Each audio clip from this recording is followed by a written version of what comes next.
3, 2, 1. Here we go! Welcome to ASD Market Week's YouTube series, Retail Revelations Inside the Deal. This is your all-access pass to the world of buying and selling in the retail space. We're getting candid and having real conversations on what it takes to get the deal done. This is Retail Revelations Inside the Deal. Hello and welcome to ASD Market Week's new YouTube series, Retail Revelations Inside the Deal.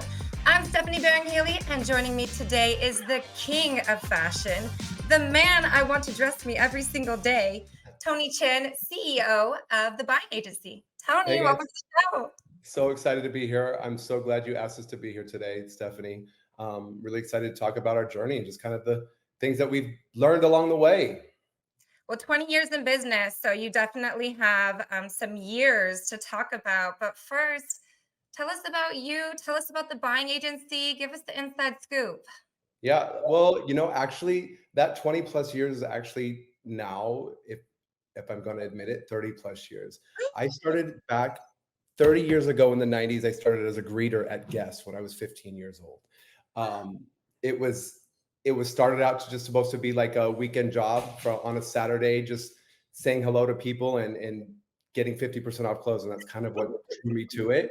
And then, within weeks, I was a salesperson that kind of just started my career there. I didn't know then that's what I was going to be doing now. But it's just from there, I went to BB as a salesperson there for 10 years. I was their number one salesperson in the country, learning so much about product and what works and what doesn't work. And from there, I went to Forever 21, launched their branded shop for them, which was another really proud moment for me. It was a $100 million business in 3 years. But what I started to notice whenever I went from place to place is that it wasn't rocket science of how you grow a business or how you build a business. You apply the same skills everywhere you go that you've learned along the way. And it's a recipe for success. You focus on the good. You're going to hear this as a recurring theme with me throughout today is like when you focus on what's working, everything else falls into line. It really is an important part of my career and my journey is just the mindset and focus. From Forever 21, I moved into executive positions where you learn how to work with a team, you learn how to work with an assortment, you learn how to work with a planner, and to come up with the right ideas and the right strategies to grow a business. They're all very similar as you go along the way, again, focusing on what's working, but it's everywhere I've gone, I've learned along the way. It's funny because when I finally started the buying agency about 3 years ago, all of the vendors in the market were like, why haven't you started it sooner? Why haven't you started? We always knew you would do something great, but why did you wait till now? And it just wasn't, the time wasn't right. No joke, to this day, I use something from every single position that I've had in the last 30 years in this company. You don't really realize you're learning when you're learning, but looking back, like for example, let's talk about the greeter position. My first day, I remember my manager saying, stand up front, say hello, and introduce yourself to everybody that comes through the door. At 15 years old, I'm like, what? Like, what? You want me to say hi and introduce myself to people coming in the door? What a concept. What a concept. But look what it does. Like it creates that confidence and that ease of speaking with people and growing relationships. It's just those small things that you don't realize that you're learning really are big things when it comes down 30 years later. So it's so interesting because, first of all, you are one to know a good deal. And it's so nice to know that resonated with some of your first jobs because you got a discount. So you appreciated getting a little bit taken off of the price tag. Always. But so 3 years ago, what was the deciding factor that you just said, I am going to take on the risk, invest my soul, and create the buying agency? Like, what was that pivotal moment? Well, it was, it's like, again, through things that seem like aren't the most exciting parts of your life. Acura closed their West Coast office. I was here with a team of like 5 or 10 people here in Los Angeles, but they closed the office and wanted to move everything back to Chicago. I'm not moving to Chicago. I knew that. I'm a West Coast guy. I love it out here. My family's close. So I just took a step back and I've always known that I wanted to work for myself. It was on my vision board. It's been on every vision board from starting probably back 10, 11 years ago. I had written on there that I wanted to build a company full of good people, working with good people, making great things happen. And so I would put that each year. And then what happened is one of the girls that I had on my vision board, her name's Camille, who is now my director of buying, texted me when Akira closed the doors that someone was looking for an LA market buyer. And I was like, on Instagram, or I'm not Instagram, sorry, on LinkedIn, someone who was looking for a LA market buyer. And she texted me, she's like, hey, this could be something for a side gig while you're trying to figure out what you want to do. And I'm like, okay, yeah, it's easy. I'm a product person. I love being in the mart. So I applied for the job, right? Just applied for a part-time market buyer in LA for a company called Philly Flair in South Dakota. I didn't hear back. I'm like, well, why am I not hearing back from the recruiters? So I Googled the owner of Philly Flair and Googled what is her address, email address, and found it. And it was like *** at Philly Flair. So I figured out her email address, sent her an email with my resume, and she responded immediately. She's like, are you sure you're not overqualified? I'm like, no, it's not about overqualified. This is just kind of something that I want to do. And she's like, okay, let's talk. Well, long story short, we had a Google Meet. She said, okay, let's try it. I still get the goosebumps thinking back to that moment when she said, okay, let's try it. And that was literally the start of this journey. Like, so into it. Then so I started looking for other people and like looking on LinkedIn about who else needs buyers. And then I started, emailing people mass lists. It was just cold calling, really, like just to really try to grow the pipeline. You were creating a pipeline where you can make those connections. Yep. I love that you used LinkedIn and that you were persistent enough to say, I didn't hear back from them, but hey, I'm here and I'm hungry and I want it. And 100%. That is such an overlooked aspect too, because people sometimes apply for positions and some people look at that resume and they say, oh, they'll never want to work here or they're way overqualified. Yep. So that was so good that you made that extra connection and did the work.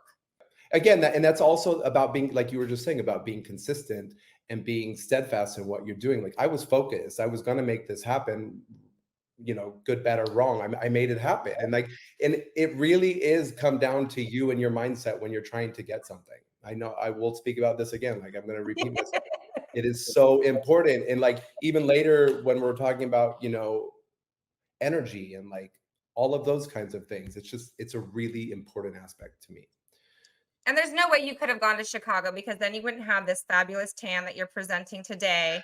So I'm glad that you decided to stay in California. That is pickleball right there. This tan is pickleball. We've been playing so much. If you guys haven't tried it, go do it. It's the most fun game, and it's just such a great community out there. Everybody's having a great time, laughing, hitting the ball. Like it's really fun. So, okay, you do the hard part. You are purchasing product and there's got to be some guidelines. So you and I were talking earlier off this recording. We have a mutual friend, Sylvia. She lives in LA. She has this flavorful style. And for you as a buyer, you're not just buying for somebody that's in California, in LA, you're all over the place. So what's your guidelines for how you recommend product selection and then pricing? Well, it's different for every client when it comes to product selection, right? But the most important part is finding the right product for your customer. And that can even move into trends, like when you're trying to buy trends for your people. Like there's your very fashion forward customer, and then there's your mass fashion customer. Very different customers, but when you source the market correctly, you can find the right product at the right trend for your people that will sell.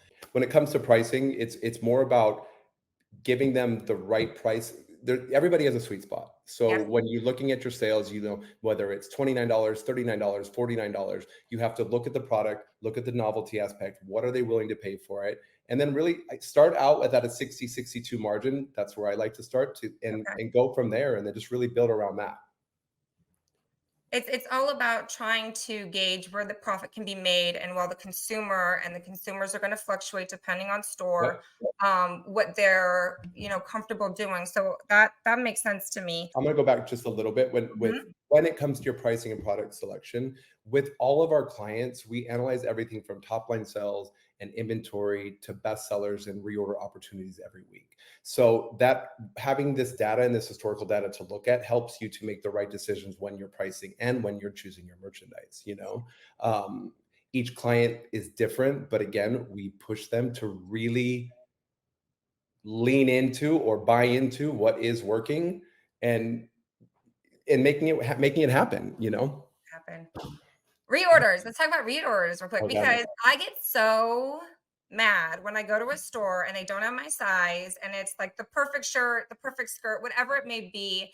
So for these stores, that's somebody losing money because I'm in there, I want to buy, I found something, but they just don't have it in stock or whatever. So how do you navigate that zone of just making sure that you have sufficient inventory and that if something is selling like hotcakes, you can get it back into their stores? Right. Well, first and foremost, it's with all of our people from the very beginning, it is crucial for them to understand their current inventory position, whether it's from what they currently own, its age, what they have on order, and when it's coming. Because when a lot of these smaller businesses go in and they just place it at shows and they don't know when anything's coming, which can lead to a lot of overbuying and a lot of over assorting. So we start from the back, we start there and move forward with clients. We like to set them up for success. So with this historical data we pull, we look at their, top vendors, best categories. We look at when they should start building their inventory, when they should start, stop buying, cutoff dates for seasonal things like that, so that they don't end up with excess inventory at the end of the season. That's kind of like the beginning of when you start like setting them up for an inventory flow. When we get into reorders, though, reorders are so crucial to growing sales. As a rule of thumb, we ask our people to keep 20 to 30% open for reorders and chase buys. Say, for example, you test like this season currently, leopard is happening again in a big way. You bought 3 test items and all 3 of those test items blew out within 3 days. You know what? Now the chase is on. Feeding your business exactly what it needs each week to keep that momentum going and keep the sales coming is huge for sales and margin. And with us being so intimate with the product and the vendors at the mart, we know who has everything. So when it comes to like, you email for a reorder and it's sold out, we're like, so what? We know 5 other people that have like styles or pretty much the same exact style for you to flow in to keep those sales going. I think for you and your team, just from assessing you from afar, and I think this is what makes you so valuable as a resource and as a partner. And I encourage a lot of retailers to come and reach out to you and have discussions. But you hit every major trade show. You are always downtown. You seem to love what you're doing, but you've got a pulse on everything and you have fun doing it and you've got great relationships. So how important is it to be at all these different events and to be face to face with all these different vendors? I mean, it's a very important part to have like direct contacts with your vendors. Fashion Go and Fair are great to fill in small holes that you need, but again, you're paying their commission on the site. Yes, it's easier and it's quick, so that does play into it. But when you have your direct connections with your vendors, you can ask them what they need. We appreciate our vendors so much. I mean, they really are the foundation of everything that all of us are doing, right? Seeing them on a weekly basis really helps our people keep up to date with what's happening in the mart. Things change every single week. So they're seeing all the new product, all the new colors. They're seeing trends as they emerge, not just once that at a trade show when it's, 3 months of things that are happening all in one place. You're seeing it as it starts. So you can test earlier and get into the trends before everybody else is on it. So you're at a trade show or you're hitting the streets of LA Yeah. and you happen to come across great product, vendor that you're not quite familiar with. How do you start those conversations and what gets it so that you feel confident that you can purchase from this vendor that you've never done business with before? Well, I think that's the importance of being at the show, though, is that you're seeing the vendor and you're touching and feeling their product.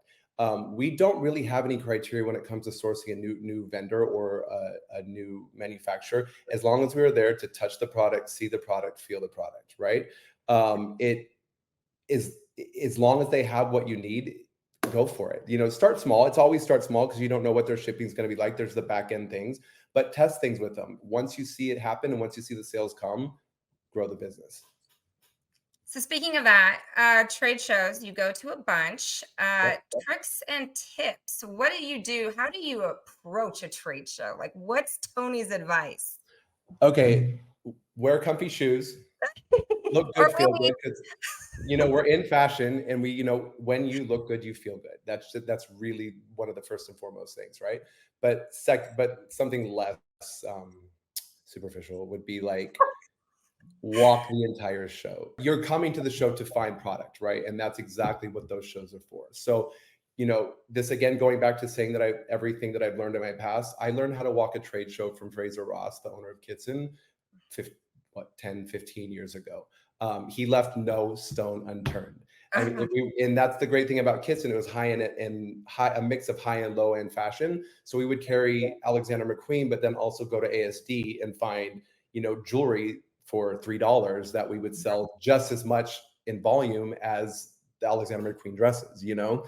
So it's important to come to the show, being ready with like knowing which vendors you need to see, because if you don't get to see them often, you need to have your top vendors, look at your historical data for the, you know, the 3 months from last year that you'll be shopping for, see who your top vendors are, see what your top categories are, and then come up with a plan. Make appointments with your top vendors so that you can see them, but then leave yourself time to explore. You know, trade shows are the closest thing we have to a crystal ball when it comes to trends or sales. You're seeing everything that's going to be happening for the next 3 to 6 months all in one place. Colors, fabrics, trends, you know, prints, all of those things. When you see one vendor have it, then 2 vendors have it, then 10 vendors have it, guess what? It's what you're going to see on Instagram, and it's what everybody's going to be buying. that is music to my ears, and I want to repeat this over and over again. I get so bummed out when I see buyers who come and maybe they only do 2 trade shows a year, right? Right. Come and they limit themselves. It's like your money makers and your whole scope on the market is right here. So spend the extra day if you need it.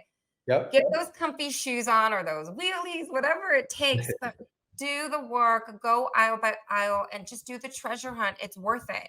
Yeah.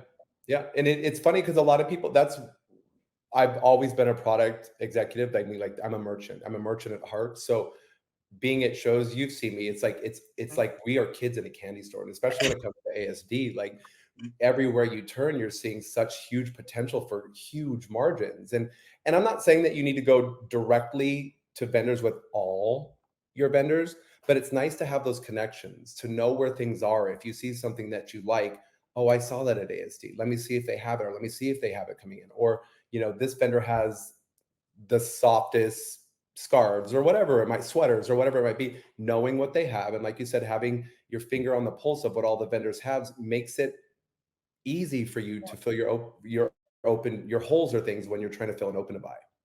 Some trends I look at and I'm just like, I don't know why this is going viral, but it is. So are there any trends right now that you're actually super excited about? And then those that you're like, just go away. We're done with you. It's ugly. It's gotta go. Which this year? Honestly, to be honest, I love every trend because as long as it's retailing and making great margin, I'm on board. Yeah. And it's funny because every buyer that's been in the industry long enough, we see trends or we see old trends that might be coming back, and we hope, we pray that those things are coming back, because we remember the sales that come from those things. You know, one of the biggest trends, and I know if a lot of people can relate to this, was about 12 years ago. There was a choker trend, right? The leather chokers, that trend, and you'll probably remember. Or were you at ASD that long ago? Oh yeah. Oh, you were? Okay. I'm old. Yeah. So that choker trend, everybody went, you know, bonkers for it, which is great. And it was selling, it was retailing. Anything that had a little charm on it and a wrap, you could sell. But then all of a sudden, it just stopped. And I guarantee you that some of the bigger retailers that I was working for back then still own that product. Yeah. Because there was hundreds of thousands of units that were just sitting there because the trend stopped. And I love bows, but I have a feeling it gives me the same vibe as the choker trend. Okay. It's the bow trend in jewelry, which is great. It's working, it's selling. Just be cognizant of what you're buying. when it comes to trend, if you're at the beginning of a trend, 100% you can over assort. Those are I don't use those words a lot, over assorting, but you can be over assorted if a trend is at the very beginning of its rise, right? Because every single one of them, when this one sells out, this one's going to sell. When that one's gone, this one's going to go. When you get to the middle, you have to start thinking, and start really being pinpointed on what you're going to buy. And when you're on the down slope is when you're only, you're really tightening up, because you don't want to end up with excess product, which happens when it comes to trends. Such an important part. I know that as a consumer, I'm a sucker. I'll take a look. I know what my basics are, but then, I'm going to try it and see if it looks good, but I'm going to buy it. And usually that trending product is going to be a little bit pricier than my basic staple. And I'm excited about it. I want to try new things. I don't want to be like an old grandma, Right. But also when it comes to trends, though, you can find the right one that suits you. Because like I said earlier, there's everywhere from the fashion forward, the first adapters that like the over the top version, but then all the way down to the version that's like, easy to wear. You can wear it every day. You can wear it to work, whatever it might be. So, and I'm going to rephrase this, because I usually say we're heading into the holidays, but let's be honest, in the retail space, there's always a holiday. And as a retailer, you should always capture whatever's going on in that calendar year. Yep. So for you and I, we're heading into the season of Christmas and Hanukkah, Halloween, back to school already happened. So how do you prep your retailers so that they have the right assortment for that particular holiday, that they can capture those immediate sales? Right. It's kind of the same thing that we do for every other season, right? Like we run the historical data from last year. We look at their top vendors. We look at their best-selling categories. And then we kind of get the on order set, so you have that foundation of sales. So you're not worried about when things are coming, or that you're set to fill this sweater, to fill denim, to fill jackets, whatever it might be. You have that on order. But then, when it comes to your doorbuster side, it's kind of a different strategy, right? It's important when you're looking at deals and doorbusters to buy desirable product for your client. Don't buy things just because it's cheap. If you're buying what they want, you're going to see the sales come back. That's right. And when it comes to like our live sellers, we've started probably a couple months ago, getting them in line for when Pink Friday and Black Friday and Cyber Monday, all those things hit. So they have their weekly drops of desirable product at amazing margins, at great, these impulse retails that anybody would buy it at. Look, and each client's different. Maybe it might be $28, maybe it's $38, maybe it's even $48. But hitting those sweet spots, and having it ready to go when the time comes. That's why you're so important. I love it. King. I always say, something's working, because a customer can tell you, oh yeah, I want that. But if they don't leave that store paying full price for it, they really didn't want it. Right, 100%. And then when it comes to brick and mortar, it's a little bit of a different process, because yes, we look at all the historical data, but with space constraints, you have to have a very tight, concise, with a cohesive message that you need to buy this or it's going to be gone when the customers come through the door. So true. Yeah. So saying this, you do all these items, you're traveling, you're advising, you're working with all these different retailers, but yet you're always smiling. I always see you doing cartwheels and just being playful and vibrant, and you're just so warm and friendly. So how do you balance the pickleball life with doing all this work? Well, first of all, I appreciate you saying that. There's nothing that is the best compliment that I can ever get from anybody, is that the energy is alive and happy. Because that's really, like, I get goosebumps right now when we talk about it, because our life, we're here for a short amount of time, and stressing about things and going down spirals does nothing to fix the solution. So, and I'm not saying that I'm not intense at times. You can ask my girls, I'm very intense sometimes, but it's moments. It's not lifetimes. It's moments. Then I step back and I look at the solution as opposed to the problem. And then everything starts to come back in line. I say it all the time, without contrast, there is no desire. So without knowing what we don't want, we don't know what we do want. So look at it as a learning experience, and stressing about things does not fix it. It actually does make it worse. So I just recalibrate, reset, and then keep going. Balancing work life, like, because I love what I do so much, I do have to make it a point. I might work extra long on a Friday so that I will force myself not to open the computer on Saturday. I'm Mhm. always going to open it on Sunday Eve because I want to look at sales from all of our people and things like that. But I make it a point to take at least one full day off. And that doesn't mean that I'm working every day from 8 a.m. to 9 p.m. I'm taking a 2-hour break every single day to play pickleball. I work out in the morning. I'm an early riser, so I work out in the morning. I do all my work, and then I play pickleball in the mid-afternoon. And then I come back and finish things up. But if I listen, you just have to listen to your body and your mind and how you're feeling, and just go with it. And if you need to take a nap, take a nap. Yeah. You need to go on a vacation, take a vacation. Work will always be here. Listening to your body, and I think you say it best, passion, and how Yeah. you approach your mindset to working, because work could be fun if you let it. And like you said, sometimes, okay, it's not working, let me move forward. But if I carry this on my shoulders all day long, I'm just grumpy and miserable. And who wants that? Like, you've got to find the fun and you've got to find the balance while still doing the best work that you are capable of doing. And like to that exact point.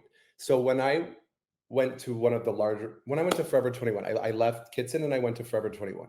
Kitson it was a lot of work. It was long hours, but I learned more about buying than I have to this day. It was fun. It was all the celebrities were shopping. It was back in the day when Kitson was, Huge. Paris Hilton and Britney Spears and everybody was coming in. So it was really fun. So then I go from there to Forever 21, where it was a complete 180, not even a 360, because it was a 180. So it was completely different from what I was doing. And, the vibe, the culture, it wasn't exactly happy. People were upset. So for my first 6 months, I was like, what am I doing here? Yeah. I can't stand it. I was looking for jobs every day. And that's when one of my friends gave me this book. It's called How to Be a Badass. It's by Oh, Jen Sincero. It's a self-help book, but in like layman's terms, like it's super easy to comprehend. And when you read it, you realize a lot of what she's saying is things that you already innately know and have already practiced throughout your life. But when you read it and someone tells you about it, it just sets off a spark. So after I read that book, I changed my mindset. And I was like, I can either complain about it or I can find things I love. So I started focusing on everything that I loved at Forever 21. I love that my friend worked here. I love this. I love that. And within 6 months, my position completely changed to building the branded shop. And within 3 years, I built a $100 million per year business in 3 amazing. years by changing my mindset and focusing on what I liked. And all of a sudden, I loved it there. Not many people can say that they love their 4 years, their 5 years at Forever 21. I loved it. Well, and this industry is not for the weary. And it's so No, funny it's not. because you're right. If you don't protect what's in here and in here, it'll strip you down. It'll make it It so can. that you burn out quick or you want an exit plan. So I'm Yeah. I'm gonna check out that book. Seriously, check out the book. I mean, I gave it to our mutual friend. I gave it to her. She's read it, and she practiced it, and it works. It's Ah. it's it's great. That's all I can say is it's great and it works. Like it's almost like magic. So you also have a secret weapon. He is the cutest fur baby in He town. is. Oliver the Frenchie. I've seen him on your social. Oliver, where are you? Oliver around. We have to see this cute Bubba, face because he's a come here. superstar. Come here. Come here. Look what I got. Look what I got. Hang on one second. Let's say hi. You good? Why are you being shy now? I mean, y'all have probably seen it if you follow us, but here he is. Oh, there's Oliver. Oh, look at there she is, Bubba. Look at there she is. You're not gonna chill. Yeah, look at now he's shy. So But does yeah, Oliver get to travel with you often? It looks like he's on the road as well. he does. I mean, honestly, he's a maker of smiles. That's what I call him. He passerbys, the buyers love him, the vendors love him, our team loves him. I love him. He's just funny. So, and he's great to travel with. He's easy. So why not bring him? Like, Doesn't talk and much. he doesn't talk much. He also doesn't like to be by himself or without me. So it's just easier for me to bring him if I'm being truly transparent. Well, it humanizes you and it shows us that we can have our fur babies, we can have our jobs, we can do our pickleball, we can do it all as You can do long it all. You can do it we all. think forward and just have a great energy and a great vibe. So I want one final thought from you before we end this episode, and it's the future of retail. We're heading into 2025. And I wanted to see if you had any thoughts or ideas of what we could be heading into. What do you think? Everything is temporary. In this business, the good can always get better and the bad can always get better. Like both of those things are true. So everything is temporary, everything can get better. And as long as you work to focus on everything that is good and that is working in the business that you're working at, stay consistent, stay focused, stay determined, you'll come out on top. Like that's just the recipe for success, is like focus on the good, stay determined, stay focused, stay consistent, and it will all work out. It'll I mean, all there's no other, it's the truth. Like it is what it is. Like I can't even, it works. And I've seen it work. I see it work for other people. I see it work for myself. You just got to understand that even through the dark areas, there's learnings to be had, like I said earlier, so that you understand things that you're not going to do again and ways to fix it. And, always keeping your brain working to create solutions to fix those problems. That is great advice. And the growth. So just so you know, this series was created because we thought there was a void in the market of Right. we're here to network, right? And Yeah. I don't think always the buyers and the sellers get to connect at a level or even just get to say, here's my business, here's my advice, here's who I am as a person. So we're hoping that we're breaking barriers Yeah. with Let's the do it. revelations inside the deal. And I'm so happy that you're our first guest and we can't wait to see you in March. Meanwhile, if somebody wants to connect with you, how do they reach out to the buying agency and to Tony?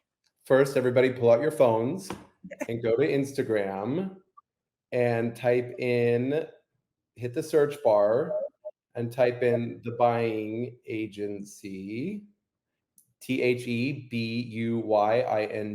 agency. And let me show you. Here we are. Follow us. And then just DM us. I mean, we answer every single email. You can also email me, info@thebuyingagency.com. But Instagram is the way of the future. It's where we all speak. That's where our first connections meet for a lot of our clients, because they watch our stories, they see what we're doing. It's actually fun. I mean, I don't want to vote, but I think if you're a buyer and you're in that mentality, it might not be great for everyone, but for buyers and boutiques and people that are in industry, it's fun to watch because you're also getting a taste of what's going on everywhere in LA and at the showrooms, and what deals are to be had, what prints are trending, what graphics are trending, shoes, we do it all. So it's kind of fun to watch. I follow, I like, I reshare. Your content is great. It's digestible. The fashion is always on point. And you guys are just a good time. So thank you again for joining us. Awesome. And Thank you so much, Stephanie. stay tuned. Awesome. I appreciate you so much for having us. It's an honor to be the first guest. I love it. You know we had to. You're our favorite. Thank you for joining us. We want you to be a part of the show. So let us know who you want to see and what stories you want to hear. Leave us a comment and make sure you like and subscribe.